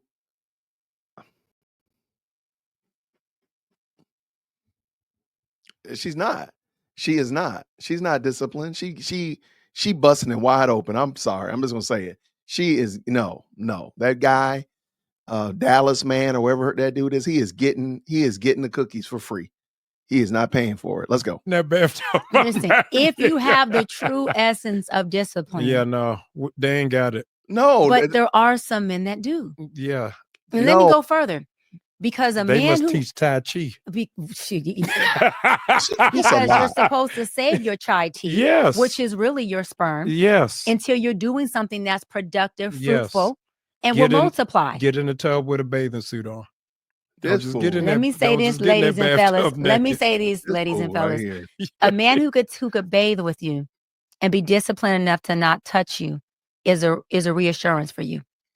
I did that. Where do you get that from? I did that with a man. Listen, I don't listen to Pastor Bryant. Okay? Gentlemen, don't play with it. Pastor Bryant. I'm just trying to understand the fact that Jamal, undisciplined, 3-4 babies, running free, that ain't married to none of them, that he has the wherewithal, that he is alert enough to recognize that what this woman is saying is diabolical, is crazy. And again, I am not a Jamal Bryant fan. I think he's a complete and utter scam. But at least in this regard here, he's at least alert enough to be like, hey, yo, don't listen to what she's saying. He's literally saying, don't listen to what she's saying. They should never put this podcast up. This was not the podcast you thought it was, Jamal. Brian is you're gonna mess up. Listen, he talking to the low functioning men. Hey, listen. But the high functioning men who want something bigger than the flesh, because girl, I can't take the innuendos now. Now I'm losing focus. I'm gonna need a whole Bible. Look, David, I don't even need book, chapter, verse. I need the whole book. This one said, if you're single, you should be able to take a bath together, shower together, and not engage in intimacy. That has got to be that's evil. That's evil to tell single people that. That's evil. There's no other way around it because God himself does not condone that. It says, flee fornication, flee the very appearance of evil. For crying out loud, lead us not into temptation. She says she prays the Lord's Prayer with this praying man on the phone. But when it says, I guess they just kind of muddle through the part where it says, and lead us not into temptation. But y'all sleeping in the bed. Let's go. Because you know that the flesh, he's talking into the low functioning men, but the high functioning men who want something more than just the flesh, because they know that's the cheapest part of a woman, but it'll cause you to pay the biggest price when it goes wrong. Yeah, but don't go in there cold turkey. Hold on. Start meditation first. Prayer, meditation, and focus. and then definitely get your discipline muscle up. But I did that for 1 year because I was celibate for 2 years. Nasty work. I was dating a guy, and almost for about a whole year, we were. Okay, I can't. I just can't. Because now we got another man that she's dating. She's now bringing in another man that she's dating. Okay, just let it go, Jason. Just stop talking. We're bathing together, doing all the intimate stuff, nude together, sleeping together with no sex, no touching, none of that. When I say no foreplay of anything, and our intimacy was crazy. We never got to the place of intercourse, of sex. That's But it heightened our relationship. I'm sorry. I'm sorry. Whoever listens to this woman, you deserve what you get. You deserve what you get. I'm sorry. You deserve whatever you get when you go to the doctor or 9 months later, whatever you get, you deserve it. This woman is lying to y'all. This is some diabolical, nasty work. This is it. And she professes to be a Christian. And that's the part that I'm like, y'all, everybody that say they're Christian is not Christian. This is insane. So this is the fourth boyfriend that we've heard about from Chyeyenne. I'm telling you, she talked too much. Relationship to where sex became so overrated and so secondary for both of us that when we left our dating relationship, it actually enhanced and elevated both of us to a different place. When we spoke on the phone about a year ago, he said, the relationship with you, where I had to have discipline enough to be able to be intimate, but not sexually engaging, has helped me become faithful and committed to the woman I'm married to now. Wow. So what I'm saying, fellas, is preparation meets opportunity. And so you don't get a wife and then become faithful. Ooh. Because at that point, it's too late. We're talking about preventative measures that prepare you for the woman you want. So yeah, if you want to pray and fast and meditate first before you think you can get in the bathtub or sleep in a bed nude with the woman with this discipline tactic, do so. But the point is, you got to be able to do it because marriage is for disciplined people. So when that woman cannot satisfy. If somebody can tell me where it says that marriage is for disciplined people, I will absolutely make you the next stream sponsor. I'll make you a stream sponsor tomorrow during the inauguration live stream. If you can show me where it says marriage is for disciplined people. She is just saying stuff like literally bibble babble. This is lunacy. And I apologize, David Traylor. May the Lord increase your trumpet practice. Because this is, I'm sorry, man. I'm sorry. Let's get done, Jason. Let's get done. We're almost there. Almost to the finish. Satisfy you, and she's only at 50% or 70% or 30% some days. What is your discipline tactic you've already practiced to be able to sustain yourself in this marriage? I don't want a man who can't be in a bed with me naked because he's just, on my bones. I don't trust you. And because the man that I'm talking to has shown, at least, to be so disciplined with me sexually, with me being, a very good looking woman and a nice body when I'm nude. When we're not together and he's traveling, I'm not thinking, well, he can't sustain himself for 5 minutes with me. What's going on when he's out of town? It's a reassurance tool that is really effective, really effective. I'm sorry. I don't know Mr. The away guy. I don't know him from a can of paint, but he could very well be playing her. He might have 2-3 chicks on the side, and he's okay with that. And with you, Chyeyenne, he just working the system because he's not going to marry you. That's a guarantee. He ain't gonna marry you because ain't no man sitting around here looking for you. I'm just being honest with you. She gonna now, first of all, you got to believe that they're not actually doing the grown folks already. But she says she isn't. I'm gonna let it be. He might be like, fine, I got her over there. I got my 1 or 2 over here on the side that he doing the grown folks with. He's fine. That's why he can be disciplined when he's around you, Chyeyenne. This is a dumb barrier. This is a dumb standard that she has set up that is not rooted in reality. I don't know where the reality is that she's getting this from. Like, give me a biblical precedent for what you're saying, because otherwise it's just moored to the wind. It's just tied to a cloud. You've been on the show on witness protection about your dating and who that is. No, really. And you are a very influential person in social media. I want you to say a word on when is the appropriate time to go public. Because you done talked about door number 2. Lord have mercy. 7 times. I know. No name, no state, no identification. No identification. Yes. Yeah. You could have very easily done that, but you intentionally are not doing it. And I think a lot of people jump out too Too quick. soon. Yeah. Yeah. They put in a Polaroid picture before they shake it off to make sure that the print has come out well. When is the right time? 100%. Well, in my case, because I'm such a big public figure, two different ways gonna be the right time because we're not keeping each other publicly private. So either when the blogs get to it, which is Yeah. not the right time, but that would be the time that they exploit it, or when we're engaged and I have a ring on my finger. That's when Yeah. I will personally um, be open publicly with it. It's not because I think it's not going to work. It's more because I want it to work in a way that doesn't have an outside influence. I always say, as long as the water doesn't get in the ship, the thing will sail. Mhm. And I think that people need to work on building their foundation first, right? Build your ship like Noah did. Build your ark first before you start loading that thing up with different animals and people, even if they come in pairs, right? But build your ark and so that it can weather the storm. And don't be so quick to wanting to show you have somebody, because to me, that's just a form of codependency because you're doing it for what? To get the validation. Wow. I'm not a 42-year-old successful woman who is you know, um, without any kids, seeking validation. And nor am I embarrassed about that. I am very, very proud that I. Okay, I'm just here to pick fights. I noticed that if you go back and watch toward the end of this segment, like the last 15 minutes, she makes statements about herself and she kind of gets choked up to say it. I'm wondering if that's one, because what she's saying, she's not really living and not being truthful, or B, what she's saying about it isn't true. I don't know, but it just seemed you heard her there. Don't have children, and the such of that nature. I don't think she's. First of all, I think she's a scammer.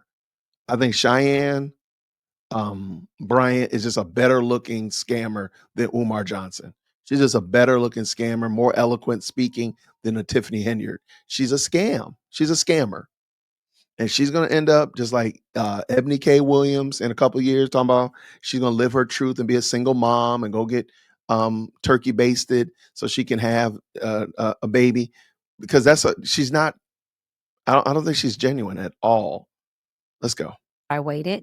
I'm very happy that I'm in a space where and with all due respect to the divorcees or anyone who is a single mom or a baby mom or baby daddy, I'm proud that I'm not a divorcee.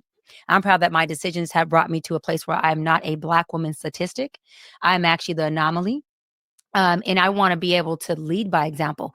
I can pop my shit the way I do because I have not made the decisions that has bred me the results of the results I'm trying to change in our community. And that's what makes me powerful. It's not how do you talk about this because you haven't been married. I'm talking about it because I made great decisions. So I didn't become a divorcee. So I didn't become a baby mama. So I beat the statistics coming from a little girl from the hood who was a product of teenage parents, a mama who did the drug that my father sold. So adversity and trauma was what I was just bred, and it was innate, it was nature, it was nurture, it was in my environment. And because of that, I seen things that I know don't breed results that most people want. I've yet to hear a person say, I waited all my life to be a baby mama. Your decisions created that result. Yeah. And if I can use my platform to be disliked or loved or hated or adored, as long as somebody gets something that can change their life, that's my purpose. I can care less either way. Bishop Dale Bronner said, when you're born, you look like your parents. When you die, you look like your decisions. Well, let me tell y'all something. Based on that quote, if I was to die today, I'm looking damn good. I love my decisions. I want to say this, though. Yeah. I'm not superior. I'm a product of teenage pregnancy. I was pregnant at 14 and 16. So I started off early, right? I had a boyfriend early, and we were obviously, sexually active early. I just happened to have what I always say is the most important piece to a woman's life, because a woman is what her daddy makes her. I had a father who said, not on my watch. You may hate me now, you'll thank me later. You're not having these babies. No. My mother and grandmother said yes. He said no. I went with the head, which is the leader. And that decision has breed me the results that I would have wanted to. How my life is right now, Pastor Bryant, is exactly how I would have wanted it if God would have sat with me and said, baby, let's plan this out together. Beautiful. This is exactly how I would have wanted it. Wait, like this. hold on. Yes. Wait, I didn't know that. Oh, that makes so much more sense. Oh, all of this makes so much more sense now. I didn't know that. I didn't know. Shout out to Captain Obvious. Thank you so much, brother, for stopping through. Oh my word. I'm glad I'm watching this with y'all because I didn't. All I watched was a section about taking the bath and the shower thing, right? Oh my goodness, that's what her. Oh, all this makes so much more sense. All of this makes so much more sense. Big screen, big screen. So one of my issues, and I don't mean to take long, and y'all are welcome in the chat. Tell me if I've been talking too long. As a parent that doesn't feel like did everything right, and he didn't have all of the tools when he was a kid, I've actually stopped doing this. I actually have stopped doing this. But I used to parent from what I used to call regret. And I was like, I'm going to do everything that my dad, everything that my mom didn't do for the girls. I'm going to do that for them because they didn't do it. My parents didn't do it for me. And I know that that's the right thing to do. And they should have done that, but they didn't know. They didn't know. You know, bless Mama, Dear World Christian, and my dad, bless their hearts. They didn't know. So for the longest time, I was regret parenting. I was doing everything I could do opposite, different than what my parents did for me. And it was making me miserable. It was making my kids miserable. It was all this gray hair came from that. I mean, it was dumb because all I was doing was trying to play catch up because all I was doing was living in the past. I'm like, okay, now what did my dad not do when I was in college? What did my mom not do when I was a senior, second month in high school? Like that's all I was doing. So I wasn't able to move forward, getting these migraines and stuff like that because I'm always thinking about what was happening in the past. That's what Chyeyenne is doing. She is trying to make up for the guilt that she has about this right here. That's what she's trying to do. She is trying to make up for the fact that she knows that this quote unquote life that she has now is built on the sadly is built on the graves of two children. And she knows she's a fraud. She knows she's saying stuff that's this bibble babble, and she's bibble babbling so that she can close out and shut off the noise of the fact that she knows that her dad was wrong. Her dad was wrong for that. If deleting children was the I mean was the success, this woman's success, then my goodness, in the morning she's in a paper bag. She's the paper bag princess. There is no success. There's nothing successful about your life if you're going to now tell me that you built it on the graves of two innocent children. I knew something about her didn't work. I knew it. Oh, I knew something about her didn't work. Wouldn't have wanted to be married any earlier because I would have been a divorcee. Yeah. I know I would have. Yeah. Not because the man would have messed up. I wasn't in a place where I would have been able to say, I forgive you for the small things. Forget the big. God forbid you cheat on me. I'm talking about the smaller things. Right. And I wouldn't have been able to say, I'm not leaving my husband. It was the opposite. If you do, then I'm out. No, I get So then don't even marry because this man is bound to have a deficit. And if I can't work through the deficit, then what am I doing here? And I want our community to understand you don't have to have a baby. You don't have to have sex. You don't have to do these things to date. You can date without all of that. Yeah. You can go to the movies and take a trip and take baths and travel. Put a bathing suit on if you want to, like Pastor Bryant said. But whatever you do, you don't have to go and make these long-term permanent decisions because you want to be able to be in relationship. That's not a requirement. It's like I'm not required to be married at 42. I'm required to be happy. Ooh, and to says who though? Where are you getting that requirement from? Well, okay. Where's the requirement that you have to be married? Where's the requirement that you should be happy? I want to know where she got. I don't know, Captain Obvious. I'm not going to turn this into the anti-Chyeyenne Bryant channel. I don't know. She might buy me a Hellcat too. Chyeyenne might buy me a Hellcat. This is craziness, man. We're almost to the finish line. Let me stop talking. Let's go. To be in God's will. And I'm doing both of them damn well. I love all of it. Y'all listen, I'm going to take a shower with my wife. I'm Boy. getting out of here. I want to thank Dr. Bryant. You are absolutely a national treasure. She's Thank not. you. I'm telling you, your gift is second to none. We got to protect this lady with all costs. No, we really don't. She is Harriet Tubman. She is leading people to freedom, that they will not be bound to the slavery of other people's perception, but walk in the liberation of how it is that they were fearfully and wonderfully made. I'm so glad you came today. I'm so happy I did. I knew when you came on my show, True Talks, I said, yeah. I said, me and Pastor Brian, we got to get together and have this conversation. I'm bringing you back for a part 2. We got to have, because I got to have a part 2 because you said some stuff I got to come back and circle too. Circle the block. I got to circle that. I got to circle that block. Listen, y'all, do not take no tubs this year. No tubs. Wait, hold on. It's coming back to get me. He can't even say it. Listen. He don't want you to take no tubs. Yeah, okay? don't take no tubs. Don't take no tubs. You're going to mess yourself up, but bro. I do want y'all to practice discipline of the flesh. Yes. And the only way to practice something is to be immersed in it. Too many of us are practicing principles by now.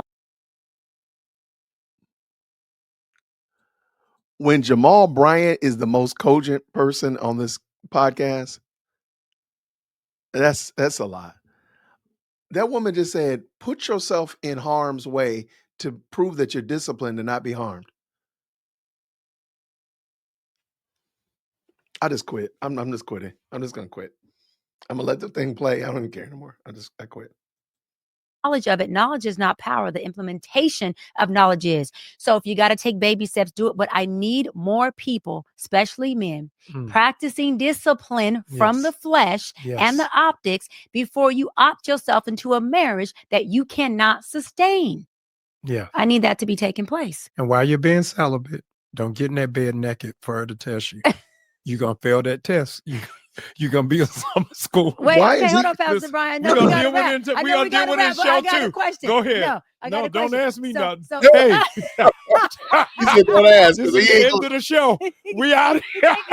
He's taking this out before I take him out. Before I take him out, he's taking it out. Oh, no. Wait, what do you say about the men? Yes. And the man I'm talking to, I got to ask this, who is of age. Yes. He ain't a boy. Yes. He's a man by age and maturity, who are able to be in the bed with a woman who they are crazy attracted to. Yes. And they respect themselves first. Yes. And their relationship with God first. And that woman to where they don't make that move and they do have that discipline. What about those men who are doing it? Great. Put on basketball shorts. They shouldn't be in the bed. Later. If you watching the Jamal Bryant podcast, let's be clear. Part 2 is coming. Y'all stay tuned. We got a whole nother conversation because I know y'all are coming. Y'all drop it all in the conversation. Make sure you like, you follow, you share, you subscribe. This is volume 1. And stay out the bathtub. And stay out the bathtub and the naked bed. I'll see y'all later. Negro. This is why. Okay, I'm thinking about doing a series. All right, since y'all, it's just us. This is just the members only live chat. I'm thinking about doing a series called Why People Don't Take the Church Seriously. And it's instances like this is when the church becomes making political statements, whether it be left or right. It's churches when they go woke. It's churches like this. It's the stuff that Jamal just promoted right there. So I'm thinking about doing that, man, because that is a gross. And the fact that Jamal Bryant actually is a voice of sound reason has got to be saying something. That's got to sit somewhere high on the list of, I can't believe we're here. How did we get here that Jamal Bryant is making sense? I mean, that's amazing. Wow. Oh, she hustling. I mean, she's a female Jamal Bryant. I mean, female Umar Johnson. Wow. That was craziness, y'all. And somebody mentioned it, like she's obsessed with the marital exercises. Like, why are you talking about that so much? What's wrong with you? She just talked, but man, that was crazy, y'all. Thank you so much for that, though. I appreciate y'all. This was a mess. I did not expect it to be that bad. I knew about the little segment in there, but there was so much more that I had not even seen.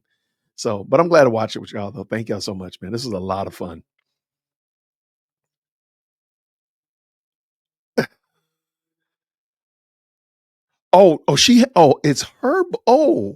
It's her book, How to Hustle Backwards. Oh, that's a real book. I thought you were being facetious. I apologize.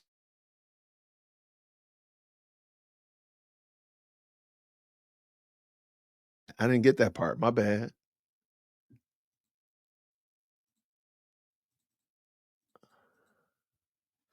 All right.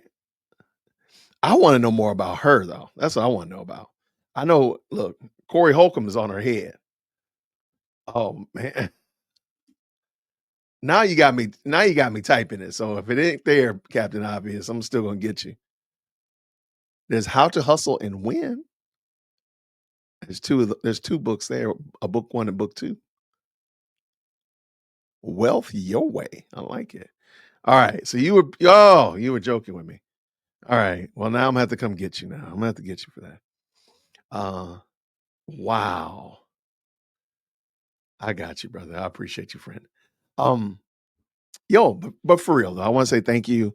Let's end this on a good note. Thank y'all so much to each one of you all. You all are members of the channel. You all have helped boost this channel up significantly through your support, through your engagement in the live chats and all that kind of stuff like that.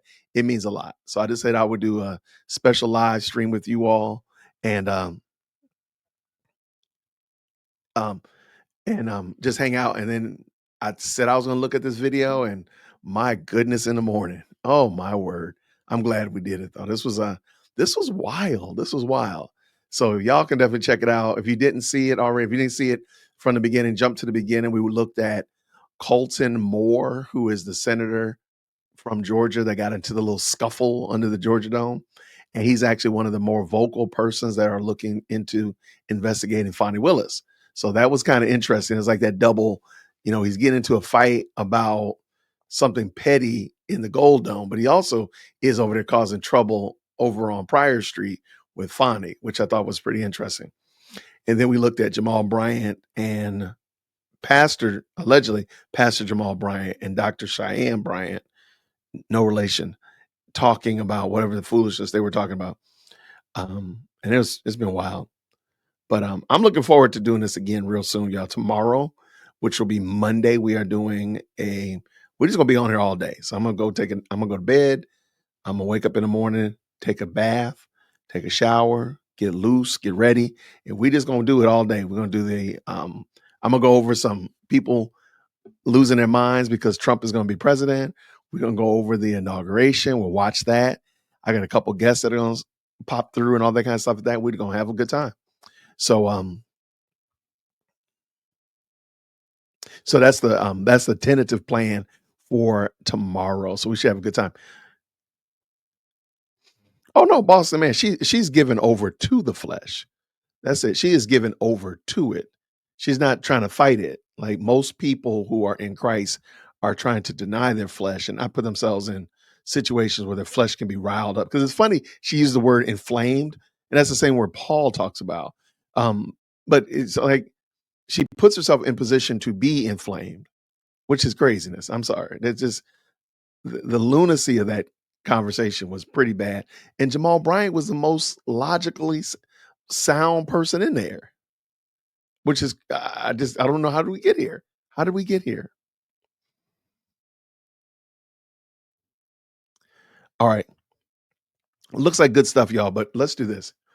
I am going to go get some things ready for tomorrow. I got a lot of stuff tomorrow planned for us, so we're going to be ready to jump on. I'm starting at 9:30. So we'll probably go over some of the meltdowns and all that kind of stuff like that, and then get ready for the actual inauguration. Um, and it's such like that. So that is the plan for tomorrow. So jump in, get yourself rested up. Make sure you got your popcorn, your morning breakfast coffee, your breakfast popcorn, whatever, so we can get at it tomorrow.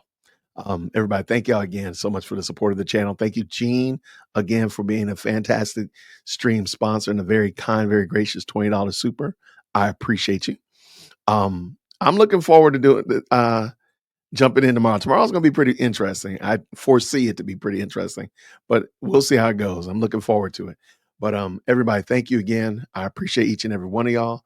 And until next time, grace and peace. See you soon. Hit that like for deal with Christian. Yo, for deal with Christian. Smash that bell for DWC. Yo, smash it. Just smash it. Hit that like for deal with Christian. For deal with Christian. Smash that bell for DWC. Yo, smash it. Just smash it. Hit that like for deal with Christian.